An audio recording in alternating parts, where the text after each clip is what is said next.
We could not be prouder that he is joining us today from Ukraine, where he is leading the struggle to keep his country free and Europe safe. Welcome, President Zelenskyy, to Johns Hopkins.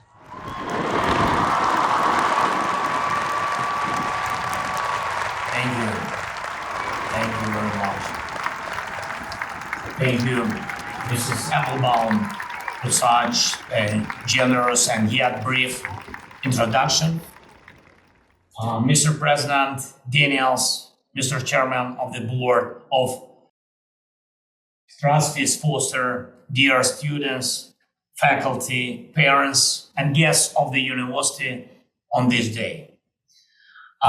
First of all, graduates of the class 2023, congratulations on reaching this honorable milestone, graduation day, at one of the world's greatest universities.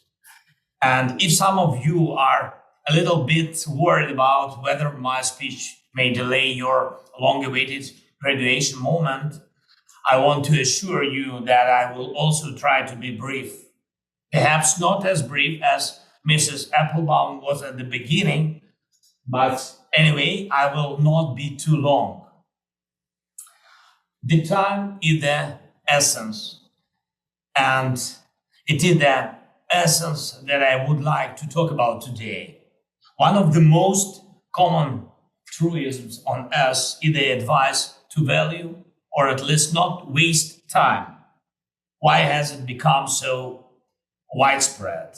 Every person eventually realizes that time is the most valuable resource on the planet. Not oil or uranium, not lithium or anything else, but time. Time.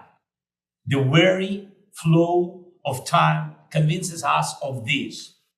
Some people realize this sooner, and these are the lucky ones. Others realize it too late, when they lose someone or something. People cannot avoid it. This is just a matter of time. Now you can look back at the time you have spent here at the university studying. Did you get everything you needed from it? You have even more than time ahead of you, a whole lifetime. These are the careers you will build. This is your parents' pride, which they have every right to if they raised the children who graduate from Johns Hopkins. These are your families who I wish you this will bring you love. These are your children and grandchildren who will inherit a piece of your soul. Will you be able not to waste this time of your life? This topic seems trivial, but these are very, very difficult questions for every person. How you answer them is how you live. And while it is still possible to find new deposits of oil or lithium, and if in the future humanity can start mining resources in space, it is still purely science fiction to live longer than has been given. But why am I talking about this now? Recently, I was on the front line again in one of the most fiercely fought areas of the front line against the Russian occupiers. I went to personally award the best fighters and to congratulate our Marines on the Day of Marines of Ukraine. And you know, the front in Ukraine consists of very, very different people who are fighting for freedom and independence. And these are people of all ages. And among them are exactly the same folks as you are now. Some of them have already passed their graduation ceremony. Others are only dreaming about it. They and you have similar hopes for life, similar expectations from life.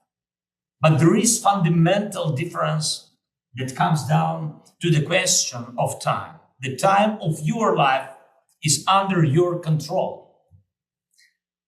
The time of life of our folks on the front line, the time of life of all Ukrainians who are forced to live through this terrible Russian aggression, unfortunately, is subject to many factors that are not all in their control. Where will the next Russian missile or another Iranian killer drone hit, which Russia is so fond of launching at Ukraine? Will our air defense systems be able to save all the lives at risk? What moment in the battle can be the most risky, and which one could be decisive? And how long will this war last? We are trying to get a grip on the time of our lives, what is happening to us. And by the way, if anyone here is going to become a politician, remember that this is exactly what your job will be: to master time, to make the time of your people and country's life under the control of your people and country under any circumstances, so that your people receive an answer to any question about what the time of their life will be like. There may be calm times when it is a simple task for politicians. There may be very, very restless politicians who complicate seemingly simple tasks so that they create real crises. There may be different things. And unfortunately, there may still be wars. Of course, I do not wish anyone to feel like they are in my shoes, and it's impossible to give a manual on how to go through life so as not to waste its time. However, one piece of advice always works. You have to know exactly why you need today and how you want your tomorrows to look like.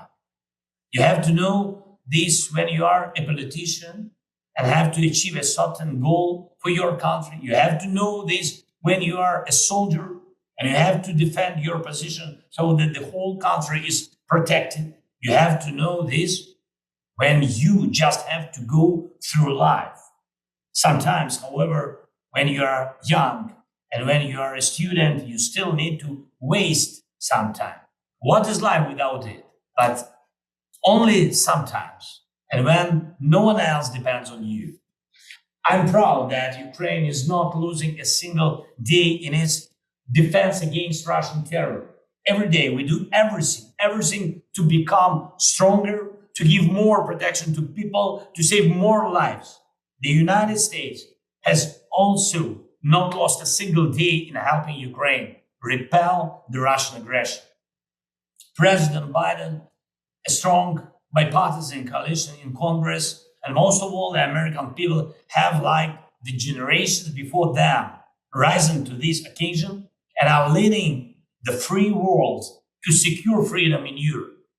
We Ukrainians believe a free and secure Ukraine is the final step in the struggle to liberate Europe from the evil of tyrannies. This struggle that brought your great grandparent to the shores of northern France some 80 years ago.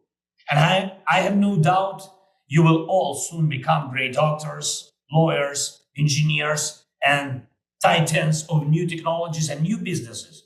Also, I'm certain a few among you will heed the call to serve and become members of Congress, cabinet, secretaries, and yes, maybe president one day. Of course, after President Biden, of course. And please, somebody of you, please, we don't need surprises. And I'm certain you, as your forefathers, will continue to lead the free world. And this century will be our century, a century where freedom, innovation, and democratic values reign, a century where tyrannies that repress their own and seek to enslave their neighbors will vanish from us once and for all. but all of our tomorrows. And the tomorrows of our children and grandchildren depends on each of our todays. On each of our todays. Thank you, Johns Hopkins, for your attention. Thank you very much. Thank you, America, for your support. Slava Ukraini.